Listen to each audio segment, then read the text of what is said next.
বেতার রাজশাহী। এখন শুনবেন বাংলায় স্থানীয় সংবাদ।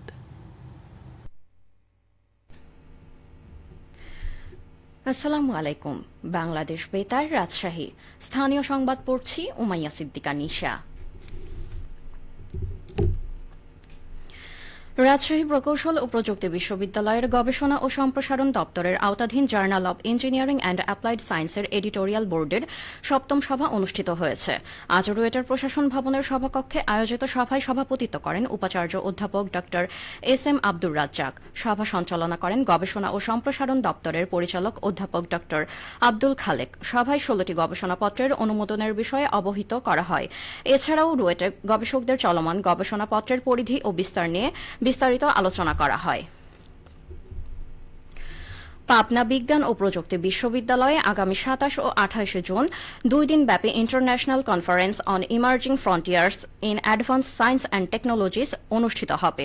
সম্মেলনের যাবতীয় প্রস্তুতি সম্পন্ন করা হয়েছে বলে আজ জনসংযোগ ও প্রকাশনা দপ্তরের অতিরিক্ত পরিচালক ফারুক হোসেন চৌধুরীর পাঠানো এক বিজ্ঞপ্তিতে জানিয়েছে বিশ্ববিদ্যালয় কর্তৃপক্ষ।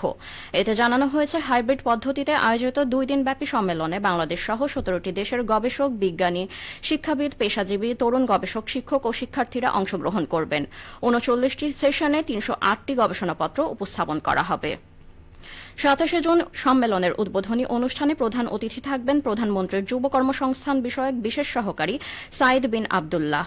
২৮ জুন সমাপনী অনুষ্ঠানে প্রধান অতিথি থাকবেন প্রধানমন্ত্রীর বন, পরিবেশ ও জলবায়ু পরিবর্তন বিষয়ক বিশেষ সহকারী ড মোহাম্মদ সাইমুম পারভেজ।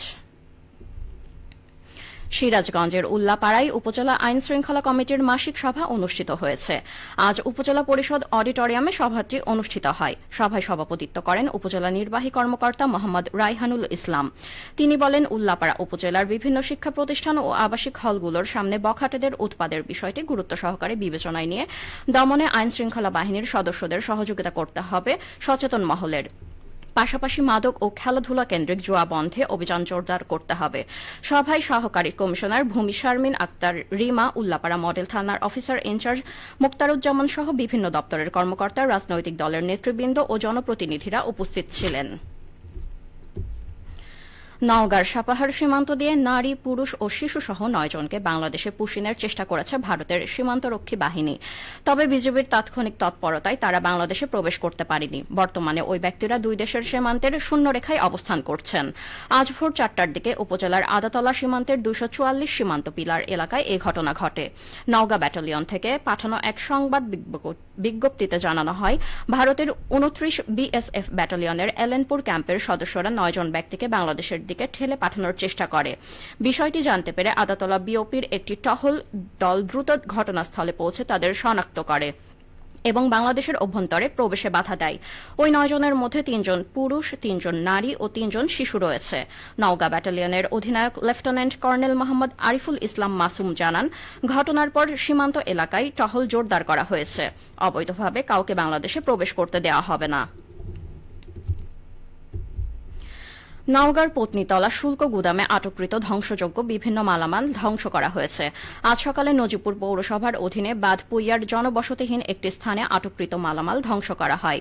উক্ত মালামালের মধ্যে তামাকজাতীয় পণ্য, মাদকদ্রব্য, ভারতীয় লবণ, জিরা, রেডিও সেট, কীটনাশক সহ ঘড়িসহ বিভিন্ন প্রকার পণ্য রয়েছে, যার আনুমানিক ওজন ২৩ মেট্রিক টন ও এর সিজার মূল্যে ৩০,৭৪,৭০৯ টাকা।